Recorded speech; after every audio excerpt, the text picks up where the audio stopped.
sekalian, kita pergi terus kepada Qidam dengan Baqa. Baik, tuan-tuan dan mata Allah sekalian, bila kita sebut wujud tadi, wujud cerita zat, ya. Wujud cerita zat. Sebab tu Abah Salih kata cerita zat. Baik, wujud tu cerita zat. Datang Qidam. Apa makna Qidam? Qidam maknanya sedia kala. Dia akan timbul soalan, bagaimana wujud Allah? Bagaimana wujud Allah? Wujud Allah tu tiada permulaan. Tak ada siapa buat dia. Tak ada permulaan. Kemudian wujud Allah tu bagaimana? Wujud Allah tu tiada kesudahan. Artinya baqa. Jadi apa hakikat Qidam? Qidam menceritakan wujud Allah. Faham tak? Kalau wujud tadi menceritakan zat Allah, tapi Qidam ni mencerita tentang wujud Allah Ta'ala. Adanya Allah Ta'ala tu lagu mana kalau orang Kelantan gelar? Kalau orang Terbuluh kata adanya Tuhan ni gona. Orang Terbuluh kata tak? Siapa orang Terbuluh sini? Gona. Gona Tuhan ni ada. Gona tak gona lah, Tuhan ni tak ada siapa buat dia. Gitu. Jadi maknanya Qidam ini menceritakan tentang wujud Allah.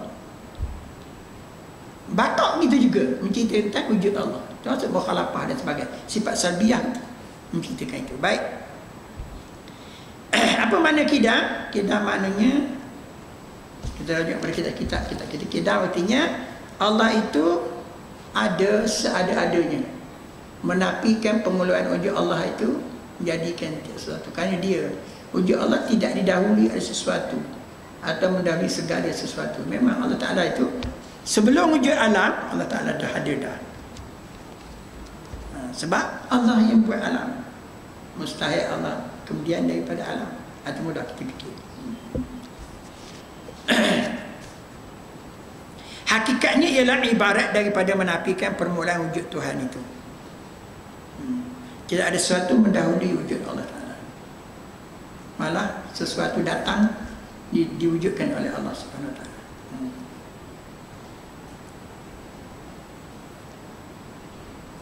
Jadi kalau kita rujuk sini, plan kita ni, sebelum ada alam, Allah Ta'ala dah ada dah. Ini makna tidak. Mana tak? Mana tidak? Sebelum alam diwujudkan, zat Allah Ta'ala telah ada dah. Maka bila zat Allah Ta'ala telah ada, maknanya itulah tidak. Artinya tidak ada sesuatu mendahului wujud Allah Ta'ala. Malah Allah Ta'ala wujud dahulu daripada alam. Nampak? Dan wujud Allah Ta'ala tidak pernah menempuh tiada. Dan kita memang tidak. Kalau kita tengok situ, kita ada buat kesimpulan.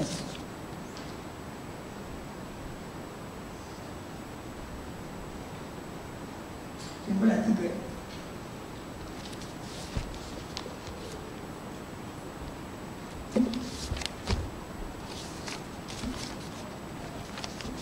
Dalam kesimpulan 3.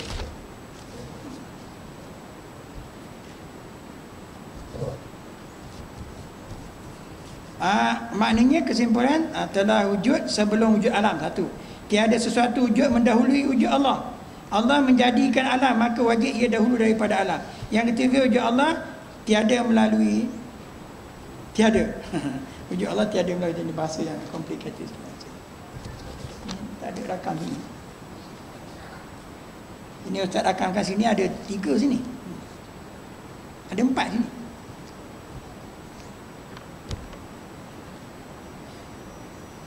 Itu dah sedia kala tu. Tidak. Kemudian dia ada kata itu, ada Qidam sifati, Qidam zati, Qidam idafi, Qidam zamani. Kalau tuan-tuan tengok kita sebut itulah. Qidam zati, Qidam qadim. Qadim zati, qadim zat Allah Ta'ala. Apa makna qadim? Qadim dengan Qidam ni sama je tuan-tuan. Cuma istilah satu istilah fa'il namanya. Seperti kita kata apa namanya, anjur, penganjur, guru, ilmu, belajar dan sebagainya. Tak ada apa namanya. Jadi maksudnya sini yang dikatakan Qidam ataupun qadim itu ialah zat Allah Ta'ala qadim. Sifat Allah Ta'ala qadim. Campur dua-dua itu qadim saja. Qadim idafi, dahulu ayah daripada anak. Standar-standar gitu je lah. Qadim zamani, dahulu masa saja. Itu makhluk. Tapi yang kita kendak kita pelajaran kita ni lah dua kidam je lah. Dua sifat qadim.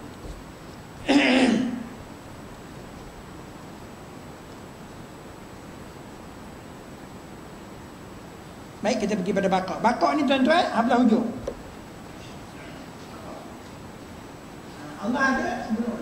Kemudian bila alam dibinasakan oleh Allah Ta'ala besok, zat Allah Ta'ala tak kekal. Itu mana kekal. Kekal, mana tidak ada kesudahan bagi wujud zat Allah Ta'ala. Tidak ada kesudahan bagi wujud zat Allah Ta'ala. Dia menceritakan tentang wujud juga. Kalau wujud Allah tadi tidak ada siapa yang mendahului dia, sekarang ni hancurlah seluruh alam ini, zat Allah Ta'ala tetap kekal. Itu maknanya hal keadaan wujud Allah Ta'ala itu begitu.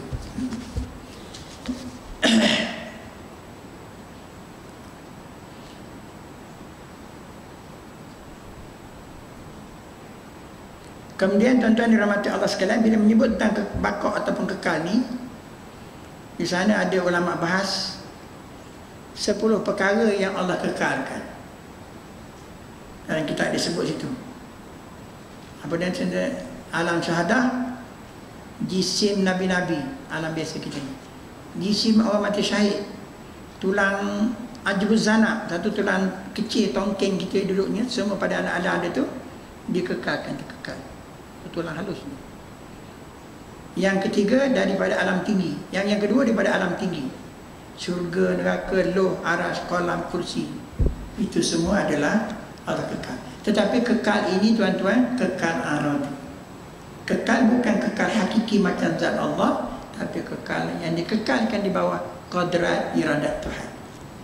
Nampak tak ya? Perbahasan situlah. Tetapi kekalnya zat Allah itu kekal hakiki. Baik, kesimpulan konsep kekal itu tiada permulaan dan tiada kesudahan zat Allah Ta'ala.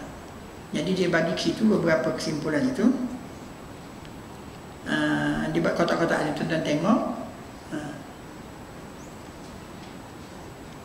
Maknanya zat Allah Ta'ala tiada permulaan, tiada kesudahan. Itu makna kekal.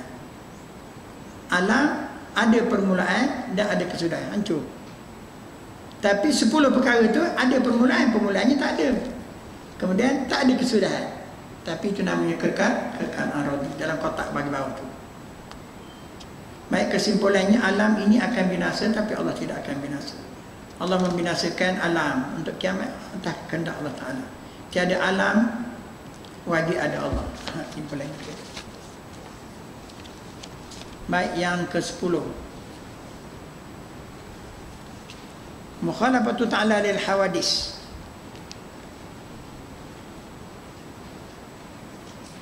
Bukan yang ke-10 tu kan, 10 perkara di bawah ni. Yang keempat, sifat yang wajib yang keempat, yang ke-10 pula.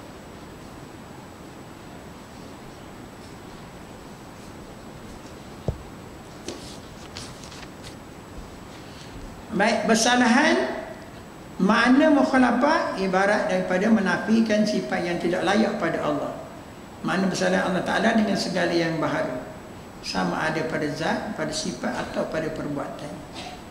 Hakikatnya menafikan Allah Ta'ala serupa dengan makhluk. Itu kesimpulan. Sama ada pada zat, pada sifat maupun pada af'al. Baik, kita tengok contoh di bawah ni senang. Allah Ta'ala baharu, Allah Ta'ala dengan makhluk. Sebelah tu makhluk. Allah Ta'ala bukan baharu, maknanya Allah Ta'ala tu azali.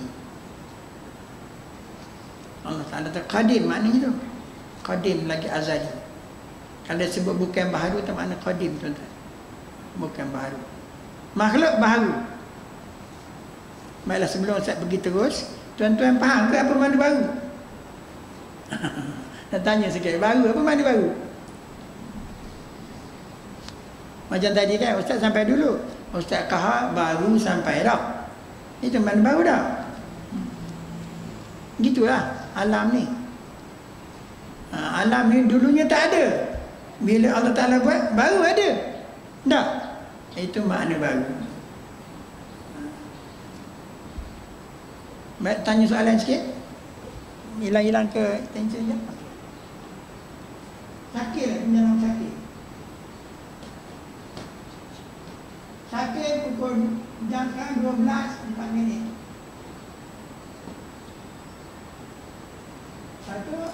12.05 minit. Soalan Ustaz, adakah syakir yang itu juga ataupun syakir yang lain? Tolong jawab tak? Tanya muslimat dia. Syakir yang itulah ke ataupun syakir yang lain? Perempuan. Oh, senyap. Orang muslimin pula. Syakir yang itukah ataupun syakir yang lain? Ha? Yang itu juga. Yang itu juga. Muslimat jawab seorang. Muslimin? Syakir yang itu ke syakir yang lain? Ha? Itu juga. Orang buat pakat muslimin muslimat. Orang lain?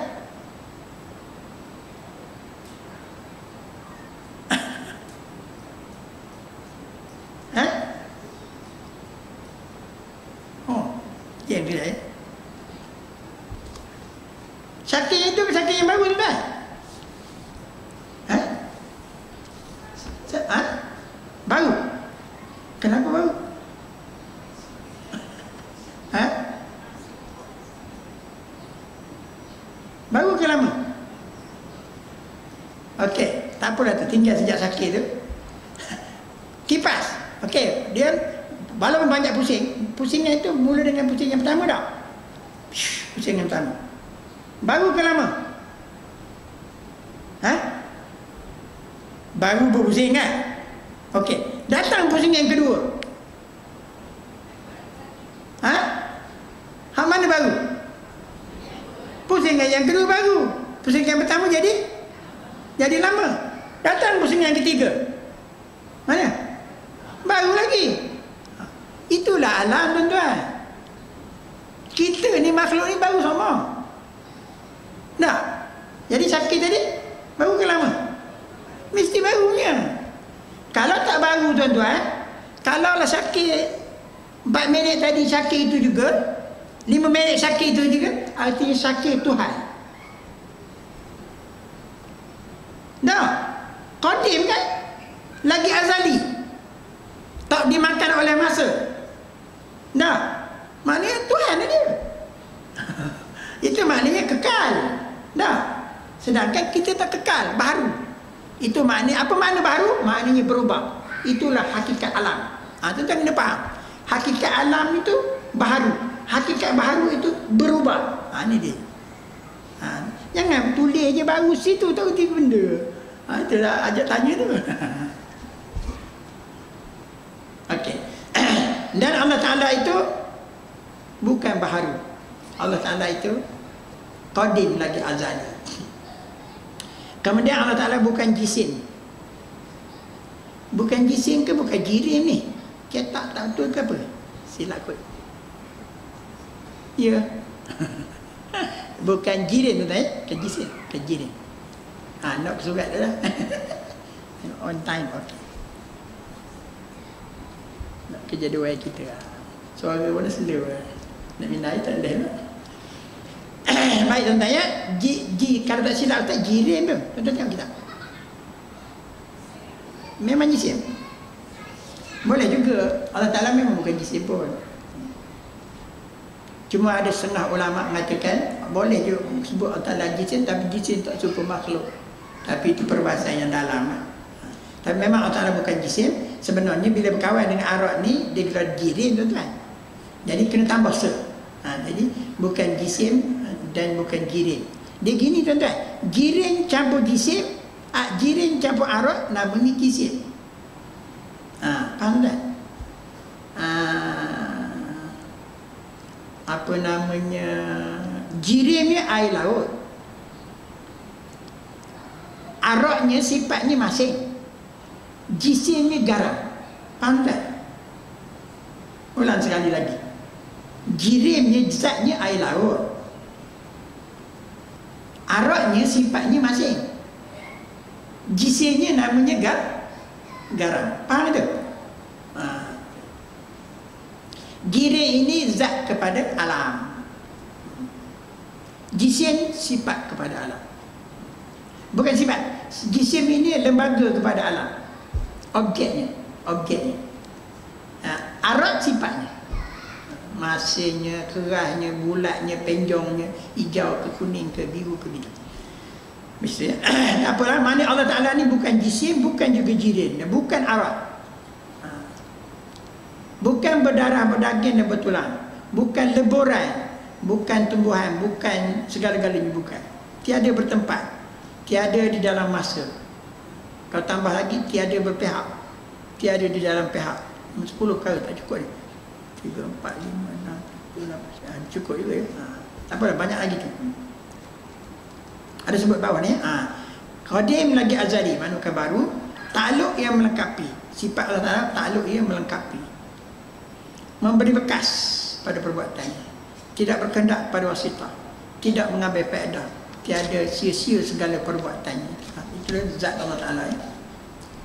Baik tuan-tuan dirahmati Allah sekalian. Bila disebut gitu, tidak baharu, tidak jirim, tidak jisim, tidak arak, tidak berdarah daging, tidak leburan, tidak tumbuh-tumbuhan, tidak di dalam pihak, tidak di bertempat, tidak di luar pihak, tidak, semua tidak berlaku.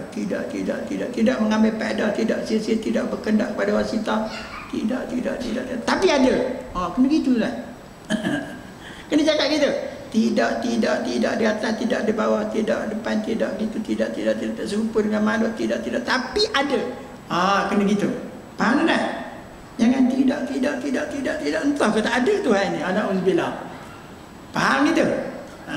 Wallahu a'lam. Habis bab mukhalafah.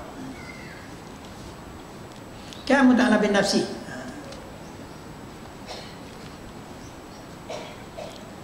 Baik tuan-tuan dirahmati Allah sekalian, Qiyam Ta'ala bin nafsi ini masih sifat nafsiyah lagi, sifat sabiah lagi. Berdiri Allah Ta'ala dengan sendiri, berkendak. Dua perkara dimaksudkan di sini. Yang pertama, bahawa Allah Subhanahu Wa Ta'ala itu zat, ia bukan sifat. Jadi bila sebut zat dengan sifat ni, pening sikit kepala. Ada sikit perbincangan tuan-tuan antara zat dengan sifat ni. Kenapa? Apa maksud zat dengan sifat ni? Umpamalah kita punya tiang ni, kita punya tiang ni terdiri daripada simen dan batu lah.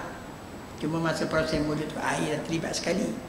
Tapi yang ada dalam tu pasir, simen dan batu lah. Untuk dalam, jadilah seketul tiang bulat tinggi gitu.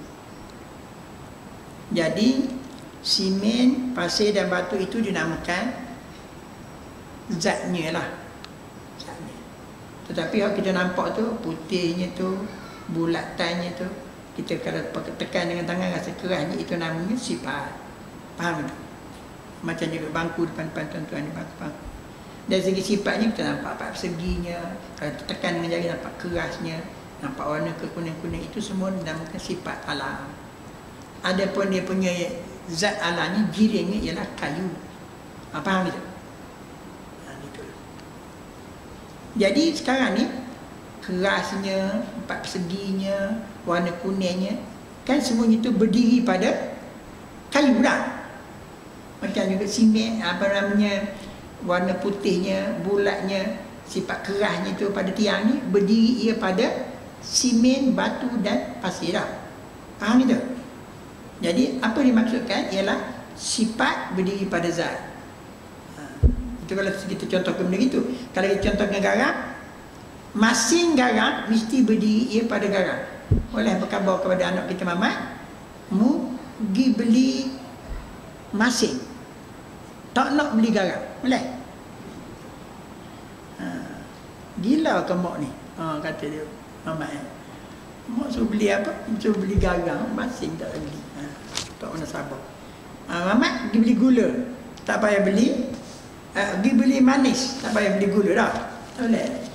Jadi manis mesti berdiri pada gula, garam, masing mesti berdiri pada garam, kerah bulat mesti berdiri pada tiang, kuning dan sebagainya mesti berdiri pada kayu. Jadi dengan sebab itu maksudnya sifat berdiri pada zat. Boleh tuan-tuan faham? Dengan sebab itulah, sebagai kias mendekatkan faham tuan-tuan, sifat Allah berdiri pada zat. Qadrat berdiri pada zat, iradat berdiri pada zat, sama, basar, kalam berdiri pada zat. Faham itu? Yang dikatakan Allah Ta'ala zatnya. Zat Allah Ta'ala tu. Zat tidak berdiri pada zat lain. Sifat berdiri pada zat. Tapi zat Allah Ta'ala berdiri sendiri. Faham tak? Jadi kalau nak kiaskan kepada apa nama tadi, garam tadi, air laut tu tadi, seolah-olah air laut tu berdiri sendiri lah. Masin tu berdiri pada garam. Jangan pula Tuhan gaya garam. Jangan gelar pula Tuhan gaya gula. Gila Ustaz Nabi dengar je Tuhan gaya gula. Manis pula Tuhan ni. Kan gitu. Untuk para ulama faham, untuk menekatkan fahaman itu. Baik. Jadi dimaksudkan dengan berdiri sendiri itu ialah zat Allah Ta'ala berdiri sendiri. Tetapi sifat Allah Ta'ala berdiri pada zat. Okey? Situ satu fasal. Dari segi konsep qiyamul ta'ala binafsi. Baik, pasal yang kedua, apa maksud berdiri sendiri? Allah Ta'ala tidak ada siapa yang menjadikan dia. Nampak? Kita Allah Ta'ala jadikan, tapi zat Allah Ta'ala tidak ada siapa mencipta dia. Itu makna zat Allah Ta'ala berdiri dengan sendiri. Jadi bila sebut qiyamul ta'ala binafsi, bagi kepada dua bahagian. Yang pertama, Allah Ta'ala itu zat, bukan sifat. Yang kedua, Allah Ta'ala itu tidak ada siapa yang menjadikannya, tetapi sebaliknya dia yang menjadikan sekalian alam. Habis itu ya. Jadi kalau kira kotak-kotak tu dia bagi gitulah. Tengok ya. Berkehendak kepada tempat, berkehendak kepada yang menjadikan. Zat Allah Ta'ala tidak berkehendak kepada tempat, tidak berkehendak menjadikan. Arak sifat makhluk berkehendak kepada tempat, iaitu jirim, dan berkehendak kepada menjadikannya. Kerana jirim zat kepada alam, tidak berkehendak kepada tempat, tapi berkehendak kepada menjadikannya. Beza. Kemudian sifat Allah Ta'ala, sifat Allah Ta'ala berkehendak kepada tempat, iaitu zat, tapi tidak berkehendak pada menjadikannya. Itulah beza empat kali. Ini Syekh Suhaimi punya pandangan. Baik, seterusnya wahdaniyah.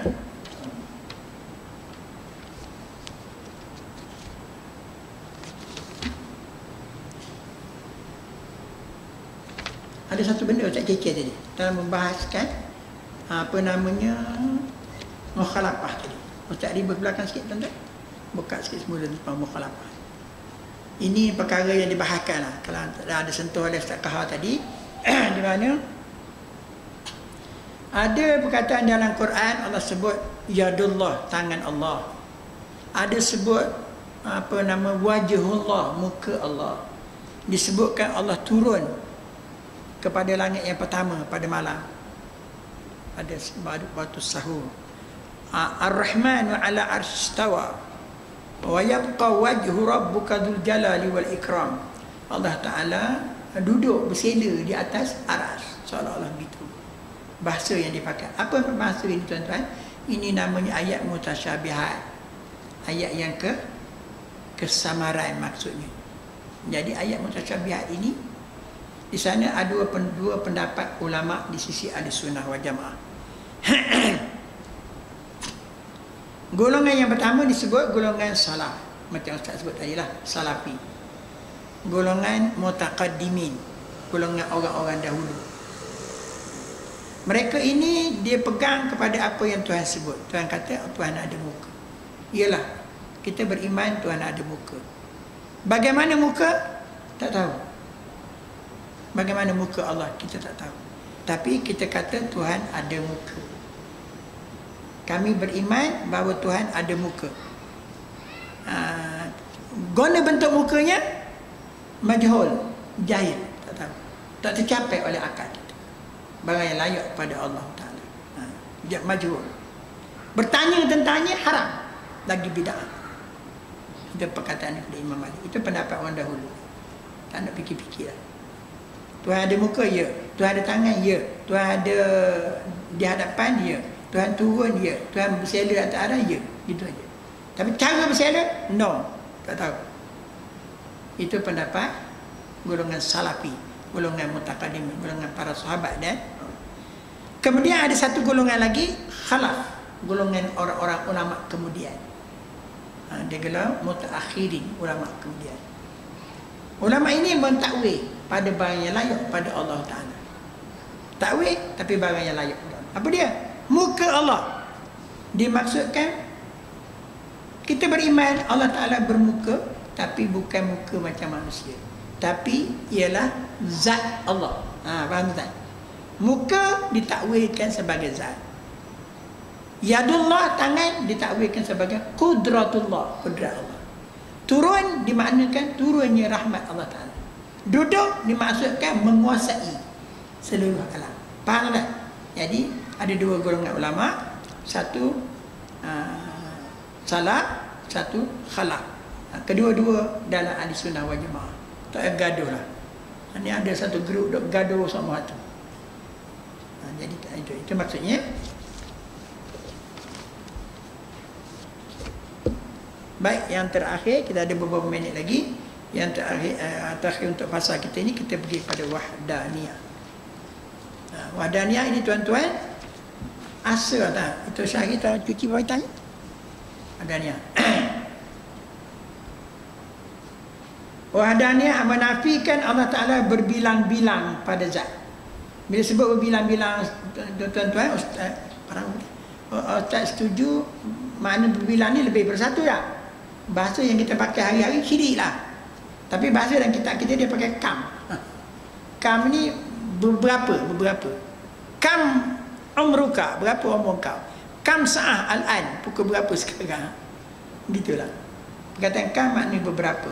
Tetapi dalam perbahasan atau wahdaniyah ni dibahas oleh ulama, perkataan kam dipakai.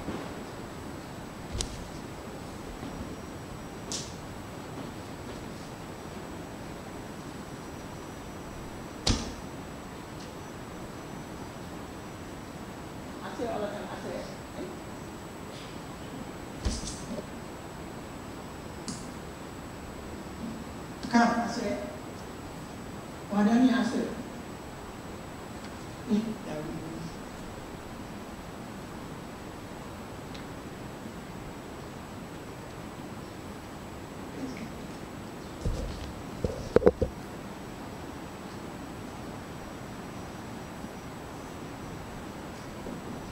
wahdaniyah maknanya asal. Okey, pada zat.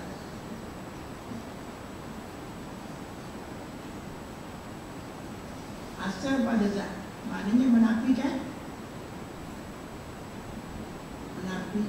berbilang zat.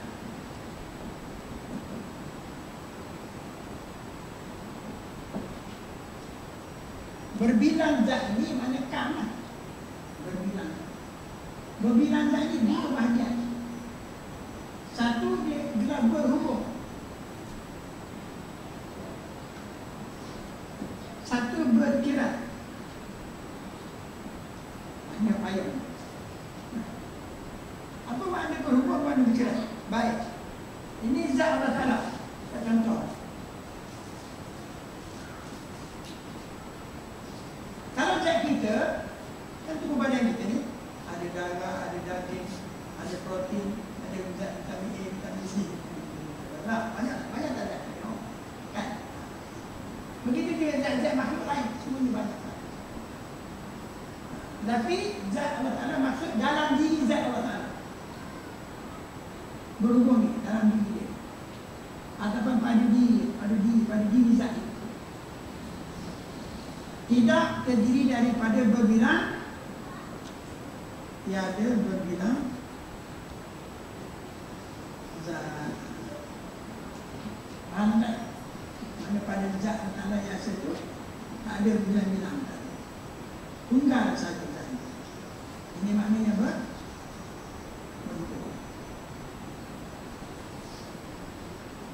Faham tak? Boleh ikut tak? Boleh. Jangan ada. Badan tapi dah pandang. Okey, lepas tu baik. Itu mustahil. Wajib kita beriktikad zat Allah Ta'ala tunggal. Tidak boleh dipecah-pecahkan kepada separuh kesuci. Sebab dia guna kata asal. Wa ilahukum ilahun wahid. Qul huwallahu ahad. Itu kalimah-kalimah yang pakai.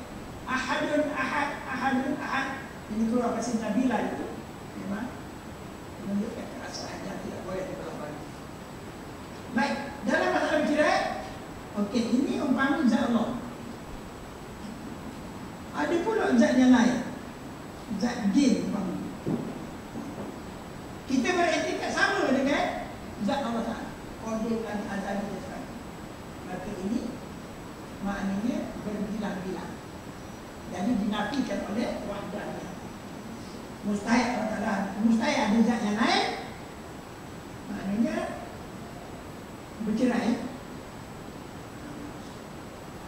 Tiada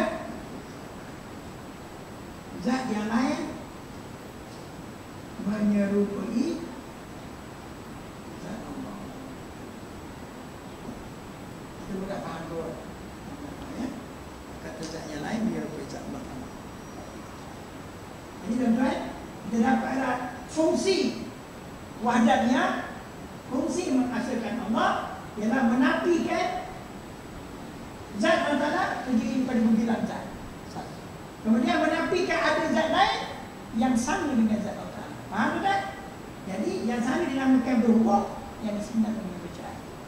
Dalam bahasa Arab, kamu pasir, ini kamu pasir. Jadi sekarang ni fungsi wahdahnya sudah nampak dulu. Menafikan ada zat yang lain, menafikan berbilang-bilang pada zat Allah Ta'ala, menafikan pula ada lain zat yang sama dengan zat Allah. Jadi dua penafian. Nampak dia? Habis tentang zat. Kita pergi tentang sifat. Sifat pun sama. Cuma tak nak sebut apabila pada sifat menafikan berbilang zat. Pada sifat menafikan berbilang pada satu sifat. Mana tidak ada syirik pada satu sifat. Umpama katalah pada zat Allah Ta'ala ni ada sifat qudrat. Sifat qudrat ni kuasa lah. Ada dua kuasa, kuasa A, kuasa B. Mustahil tak? Ada satu kuasa saja. Katalah kekuasaan Allah Ta'ala, qudrat Allah Ta'ala menentukan sekarang ni pukul 12 tengah hari. Ada pula qudrat B mengatakan pukul 12 tengah malam. Wajib satu saja. Pada zat Allah Ta'ala hanya satu zat sifat kuasa. Pada AA saja. Faham tak? Maksudnya pada zat Allah Ta'ala hanya ada satu sifat kuasa, satu sifat iradah, satu sifat ilmu, satu sifat kuasa. Pada satu. Okey, nampak saya?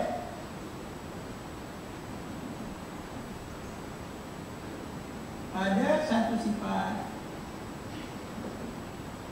asal saja. Baik. Kemudian yang keduanya itu dari segi berhubung. Dia tak ada A, ada B saja. Kemudian dari segi yang berhubung, yang bercerai, dari segi sifat. Ini kodrat Allah. Ini kodrat Allah, kodrat Tuhan. Memberi bekas. Kodrat Allah. Ini kodrat dia. Ini asli yang mana ni? Ngomong juga ni. Kenapa anak sakit kena santau? Kenapa buat dia orang? Tak. Kenapa saka? Allah tahman sepak lah. Ini syirik dia mana belakang. Maksudnya dia rasa Tuhan berkuasa tapi jin berkuasa juga. Ada unsurnya dalam hati kita. Kita terlibat dengan syirik. Kamu pasir. Syirik kepada sifat Tuhan, kamu pasir. Maknanya bercerai. Kodrat Tuhan juga yang menyakitkan, tapi kodrat jin juga menyakitkan. Arti kita mensyirikkan dengan jin. Jadi sekarang kita dapat yang ketiga, tidak ada dua sifat dalam satu sifat. Yang ketiga, tidak ada sifat yang lain. Yang keempat, tidak ada sifat yang lain yang serupa dengan sifat atas sifat. Faham tak? Syirik bagi itu. Dan akhir sekali tentang af'al Allah, perbuatan.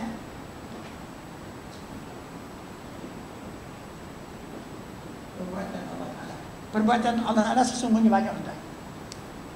Allah juga yang membaikkan, Allah juga yang menjahatkan, Allah juga yang menghidupkan, Allah juga yang matikan. Hakikatnya perbuatan Allah Ta'ala adalah banyak. Jadi dia tidak menafikan kamu hasil. Jadi perbuatan Tuhan dari segi berhubung ni memang banyak.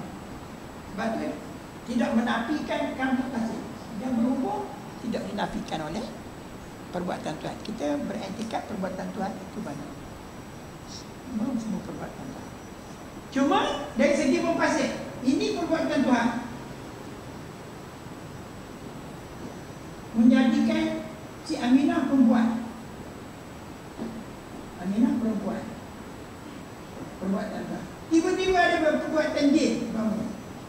Buat pula Aminah lelaki. Mustahil tak? Aminah tu juga lah kata kan? Mustahil. Mesti ada satu hari. Sebab tu sama juga dengan tadi. Orang kata, kenapa awak ni buat dia orang? Sedangkan yang buat dia ialah Allah Ta'ala. Jadi syirik. Jadi jin buat orang juga, nyakit orang. Allah nyakit orang juga. Jadi Allah dengan jin jadi syirik. Jadi ini maknanya dinafikan oleh kamu munfasir pada bercerai pada perbuatan Tuhan, pada apa Allah. Jadi kita dapat yang kelima ni. Sebab itu dia kata wahdaniyah ini menafikan kam yang lima, menafikan syirik yang lima. Itu dia. Jadi yang pertama yang berhubung pada zat, yang kedua yang bercerai pada zat, yang ketiga yang berhubung pada satu sifat, kemudian yang bercerai pada satu sifat, kemudian yang bercerai pada af'al Allah. Itulah tugas wahdaniyah, mengasakan Allah Ta'ala, menafikan 5 kam, atau bahasa yang selalu Ustaz setuju pakai, menafikan 5 syirik. Menafikan 5 syirik. Itulah tugas wahdaniyah. Jadi untuk sesi ini tugas Ustaz pun habislah sudah. Kita rehat dulu untuk salat zuhur dan sebagainya. Dan kita akan sambung insya Allah Ta'ala selepas ini.